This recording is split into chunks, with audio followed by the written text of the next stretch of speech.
Good evening and welcome to the Frenzy. I'm Amy Zimmer. While the state playoffs roll on in South Carolina, here in Georgia, we've reached the final week of the regular season. Plenty of local squads still fighting for playoff seeding, region championships, and here in Savannah, a city championship. With Savannah Chatham County Public Schools playing a district-only regular season, the Island Sharks and the Windsor Forest Knights have been the teams to beat. Tonight, those teams collided. To Island Stadium for a showdown between the two undefeated squads in league play. Island's opening drive, quarterback Jaden Adams to Abdul Lara, but Knights Jamar Foster with the quick takedown. Very next play, a Windsor Forest fan yells, "Do it again!" And he does. Foster with back-to-back solo tackles, and the Knights would quickly take over. Quarterback Devin Howard goes in the air, but Sharks Benjamin Andrews with the big interception. Islands fired up, however, would not turn the big play into a score. Second quarter now. Howard on the keeper, scrambles, check out the footwork.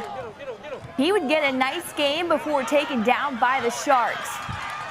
Very next play, Howard in the pocket here, and watch closely. Somehow he stays on his feet, gets the ball in the air, but picked off by Sharks John Dickerson. A huge play by Islands once again. The Sharks forcing a total of 4 turnovers, 2 fumbles, and 2 picks in just the first half. This game all about defense. Scoreless going into halftime. It would continue to be a defensive battle with Windsor Forest coming out on top 10-7. To Garden City Stadium, Jenkins taking on Savannah High. The fireworks start on the opening kickoff. Blue Jackets Jaylani Samuel gets the field and off to the races, going basically untouched to the end zone. Now the PAT would be no good. That would be a 6-0 Blue Jackets lead. But it didn't take Jenkins long to respond, capping off their first possession with, of course, a Demasio Harris touchdown run.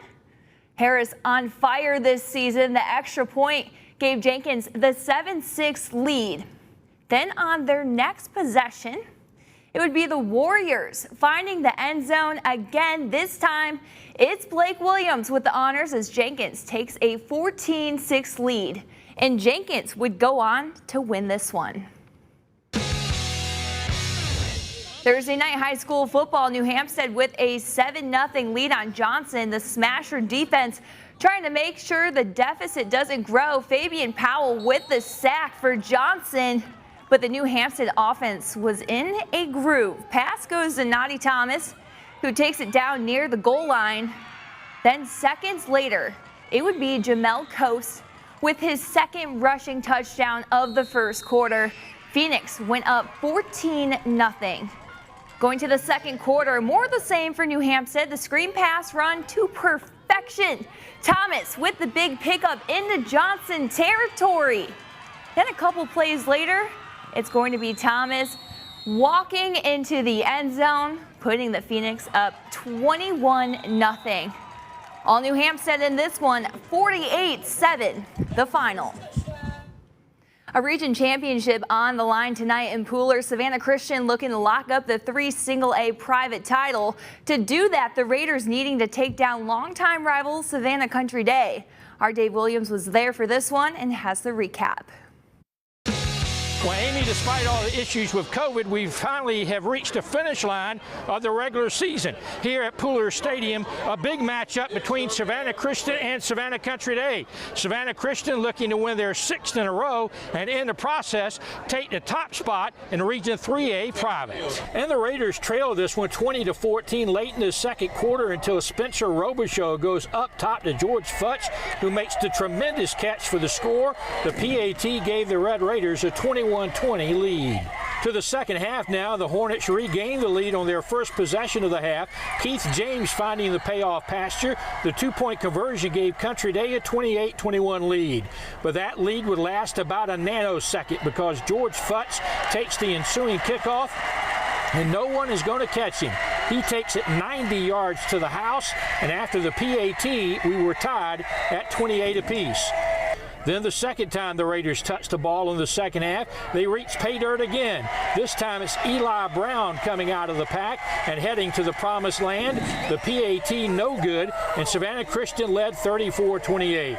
Then Brown would ice it with another short TD in the fourth quarter to make it 42-28. The Raiders would add one more late score to go on to the 48-28 win. In Pooler, Dave Williams, WJCL 22 News. All right, thanks so much, Dave. The Calvary Day Cavaliers hosting the Kiwanis Fighting Irish.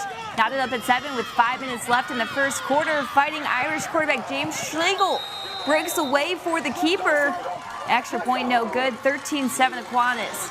Very next drive, Cavaliers respond. Quarterback Jake Merklinger to wide receiver Brogan Corda.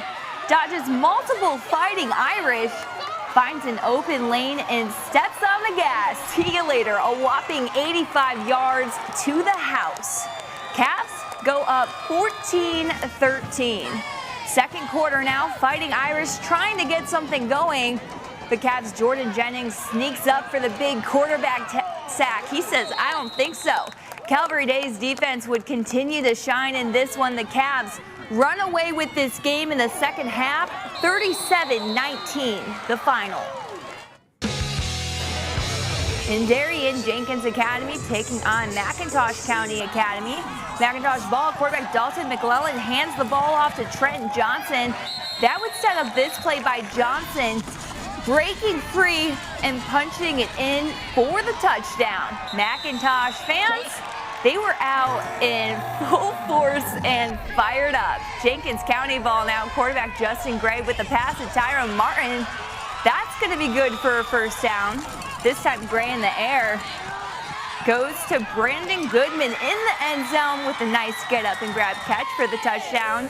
McIntosh County working again. McClellan hands the ball off to Quan Proctor, jukes a defender, runs over a defender. He would get the first down. Johnson would add on the finishing touches. McIntosh County controlling most of this game. They go on to win it, 41-20, the final.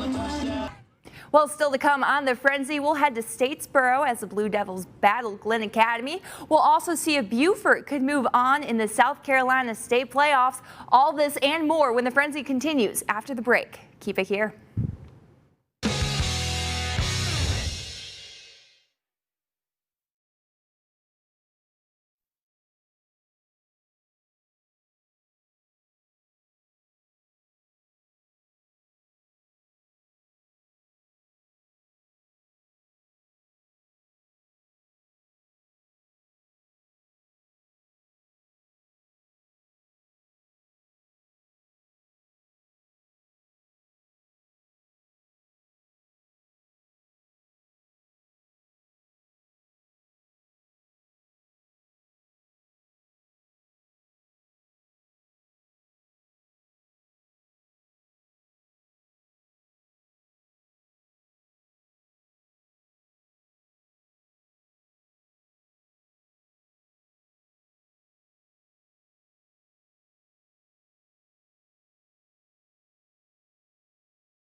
Welcome back to the Frenzy here on WJCL. We're going to get over to South Carolina in just a minute. First, we head over to Bullock County, where Statesboro High was hosting Glenn Academy tonight. This game getting a late 8 p.m. start due to Glenn Academy Terrors getting stuck in traffic. However, the Terrors wasted no time once they arrived. First quarter, Terrors with a fake safety cannon worn up the gut for the big gain. A few plays later, Terrors switching it up. Wide receiver Jaden Drayton connects with quarterback TJ Lewis up the sideline, and check out the blocking for Lewis to have a wide open lane all the way to the end zone. Glenn Academy takes a 7-0 lead. This just one of the many tricky plays by the Terrors tonight. Second quarter, the quarterback doing it all for the Terrors. Lewis fakes the handoff, and he can't be stopped. Lewis on the quarterback keeper to take a 14-0 lead. Yeah, it was all Glenn Academy in this one. 87-15 the final. Southeast Bullock in action on a Thursday night. Jackets on the road at Lakeside Evans. SCB in the early 3-0 hole, but buzzing back. Tyler Griffin, yeah, he's that dude. Jackets go with the reverse, and number 4 isn't going to be stopped till he has 6 for Southeast Bullock. First touchdown of the game, made it 7-3 Jackets. Second quarter now, and Mr. Griffin at it again, takes the ball at the 30, and well, just watch, he's off to the races. His second touchdown of the half puts Southeast Bullock up 14-3. Coach Davis would continue to feed the hot hand just before halftime. Gage to Giovanni with the quick pass to Griffin, who proceeds to collect the trifecta before the break. Griffin had 4 touchdowns in the game. Southeast Bullock gets a 34-16 win over Lakeside. Hilton Head Christian and Thomas Hayward on the eve of playing for state championships. Saturday afternoon, the Eagles and Rebels will travel up to Charleston with the hopes of bringing 2 titles back to the Low Country. In Skeeza 2A, Hilton Head Christian will square off against Carolina Academy. Kickoff set for noon at Charleston Southern. Following that game, Thomas Hayward will battle Lee Academy in the Single A finale. That game set for a 5:30 start there at Charleston Southern. I will be there for both games, and we'll have a complete recap coming up Saturday night right here on WJCL 22 News. Meanwhile, South Carolina High School League playoff action, Beaufort taking on Myrtle Beach tonight. The handoff to Seahawks' Andrew Doss.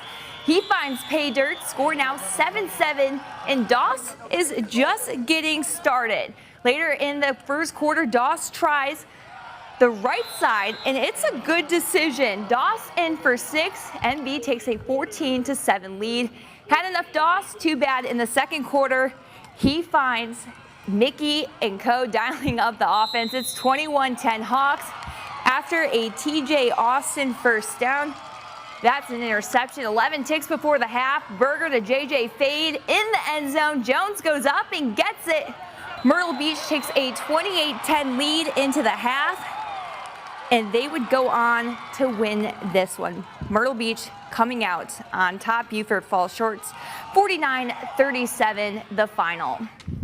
Well, that's going to do it for this week of The Frenzy. Thank you so much for joining us tonight. Have a good night.